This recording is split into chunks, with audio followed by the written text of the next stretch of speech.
Bonjour et bienvenue dans cette nouvelle vidéo. Aujourd'hui on se retrouve pour un petit vlog de printemps, ambiance nettoyage comme vous avez pu le voir, préparation, parce que je reçois des copains de Lyon et du coup moi j'ai passé mon week-end avec des copains lyonnais qui viennent à la maison. Et donc je me suis dit, quoi de mieux que commencer sa journée par une petite routine, nettoyage, rangement. Un bon thème pour le printemps finalement parce que il y a encore peut-être un petit peu de poussière à certains endroits, des petites boutures à faire, un arrosage oublié. Donc bref, le mood c'est nettoyage, rangement pour le printemps. Et puis aujourd'hui je vais pouvoir vous montrer, j'ai reçu quelques petits colis, notamment un avec le partenaire de cette vidéo qui n'est autre que Everdrop. Je pense que Everdrop vous commencez à connaître. C'est une entreprise qui propose des produits de nettoyage naturel avec des recharges à foison, des emballages écolo à base de carton ou de plastique recyclé. Enfin, je travaille depuis longtemps avec eux. Les produits que j'utilisais pour nettoyer là pendant le début de la vidéo, c'est-à-dire la lessive, produits de nettoyage pour la cuisine. J'utilise aussi tous leurs produits pour mon lave-vaisselle. Il y a aussi des produits de beauté en savon solide. Donc voilà, et aujourd'hui, eh bien, j'ai reçu que des recharges, donc au moins je peux vous montrer l'aspect que ça a quand on reçoit un petit colis de leur part. C'est un colis petit comme ça, mais bien rempli. Alors, je vous avais déjà montré dans d'autres vidéos comment ça se passait pour les recharges. En général, c'est à base du produit lui-même et tu viens rajouter un petit peu d'eau pour pouvoir créer toi-même ton produit d'entretien. C'est un petit sachet comme ça. Et puis le but, c'est de dépenser le moins de matériaux plastiques et surtout de ne pas balancer n'importe quoi dans nos canalisations et dans nos rivières. Voilà. Beaucoup de recharge en fait de mes produits. Par exemple, j'ai mon gel pour les toilettes. Là, j'ai le produit que j'ai utilisé pour nettoyer ma cuisine, le vert clair, il est comme ça. Ils ont des packaging qui correspondent à la couleur du produit. Bon, alors le truc, c'est que vous pouvez utiliser n'importe quel pchit déjà que vous avez chez vous datant d'un ancien produit. Moi, j'ai pris leur produit brandé parce que forcément, ça fait partie du marketing, mais c'est à base de soit de verre, soit de plastique recyclé.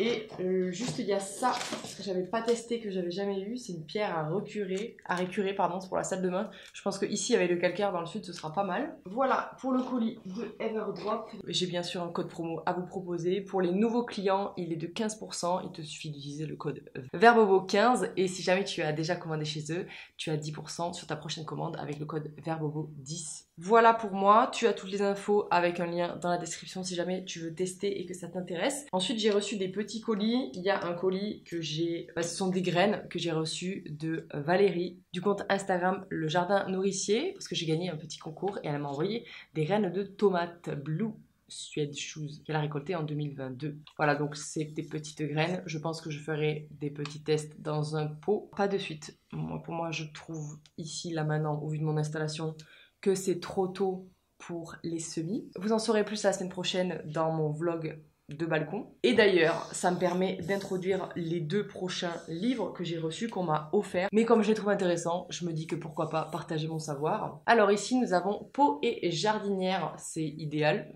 pour les urbains comme moi. Si jamais vous en faites partie, ça peut être intéressant pour vous. C'est un nouveau livre des éditions Solar. Et on parle bien sûr de culture dans les pots. Et il y a plein de petites astuces. Il y a notamment aussi des petites astuces pour cultiver des fruits et légumes. Et il y a même quelques recettes à l'intérieur. Moi j'aime bien, c'est assez simple, il y a des petits dessins aussi pour t'aider dans ta mise en place par exemple de jardinière pour des aromates ici. J'ai bien aimé, je pense que j'aurais tendance à venir le feuilleter plus pour venir chercher des informations sur des variétés en particulier, par exemple ici la menthe.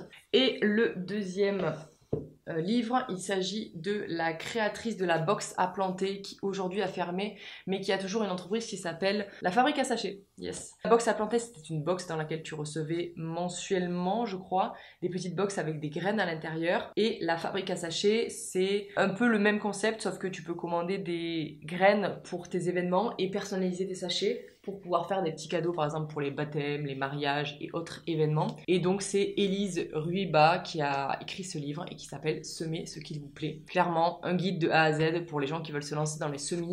Il y a de tout. Il y a aussi plein d'informations sur comment est construit la graine, qu'est-ce que c'est que la semence. Voilà, avec plein de petits designs comme ça, très choupi, qui ressemblent totalement à l'univers de la box à planter. Moi, j'adorais. J'avais déjà eu plein de leurs box et je trouvais ça super pour s'initier au potager urbain. C'est un livre très très complet. Je m'attendais pas à avoir un livre aussi épais pour ce sujet et en même temps, on le traite souvent en légèreté et en fait, il y a plein d'informations. Donc voilà pour les petits colis. Mais ça y est, j'ai décidé de faire un truc aussi. Je l'avais déjà plus ou moins prévu dans un précédent vlog, mais mon Astatum qui est tout au fond de la pièce, caché d'ailleurs derrière mon Alocasia Wensi, après avoir été douché suite à une invasion d'araignées rouges, est finalement toujours aussi laid, donc j'ai décidé de le réduire à néant. C'est ce que j'avais hésité la dernière fois. Je l'ai placé à un endroit qui me semblait adapté, en tout cas plus adapté, et aujourd'hui je trouve qu'il fait toujours autant la gueule. Je sais qu'à la base, quand je l'ai rempoté, les racines n'étaient pas dingos, donc je me doute que ça vient de là et que les racines sont peut-être mal construites, qu'elles ont pourri et que peut-être il y a trop d'espace dans le pot. Malgré tout, la plante est moche et j'ai pas envie de garder une plante aussi volumineuse, aussi moche, donc je vais faire des boutures, réellement la tailler en entier, garder ce qui va, garder ce qui va pas et retirer cette plante de ce pot parce que j'ai pas envie de la garder à cet endroit-là. Et j'ai pas envie de la garder tout court si elle est en PLS. Donc j'ai envie de lui donner une nouvelle chance en faisant des boutures. Ciseaux, Astatum. Ta ta ta ta. Alors, t'en es où mon ref? Ah oui, tu veux dégommer ton lenturium? L'Astatum toi aussi? Tiens, bien voilà. Voilà. Assistant découpage. Au rapport. De toute façon, ça va aller directement en flotte. D'ailleurs, je vais peut-être me mettre un... On va se mettre une petite coupelle pour réceptionner les bébés. En fait, je sais même pas où commencer. J'avais taillé là-haut déjà. Oui, parce que j'avais déjà fait des tailles. Alors, ça repart, ça repartait. Ça repartait. Bah, du coup, vous ne voyez plus parce que Banana est devant, il est devant l'endroit. Merci chaton, mais du coup, on voit plus. Merci de te... Ah, j'ai des racines qui sont dans le tuteur en coco. Forcément. Bon, ça va. Je pensais que ça allait être pire. Bon, j'ai quand même des belles têtes. Hein. Voilà. Déjà, il est plus bas. Ah oui, lui, je l'aime bien aussi. Il est beau, lui.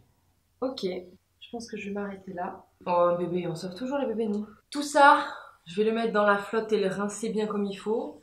Et je vais chercher un contenant de flotte, un vase, sachant que j'en ai 80 000, ça devrait aller. Je devrais en trouver un facilement. Les coulisses du nettoyage du Astatum. Alors, astuce, vous mouillez tout. Pas de pitié, on y va. Et on frotte, hein. Alors qu'avec les doigts, je mets pas de savon noir. Flemme. Sur quelque chose là qui doit tremper. Fort, fort, fort. Et voilà, le petit bouquet. Pas mal. C'est parfait pour repartir sur de bonnes bases, quoi.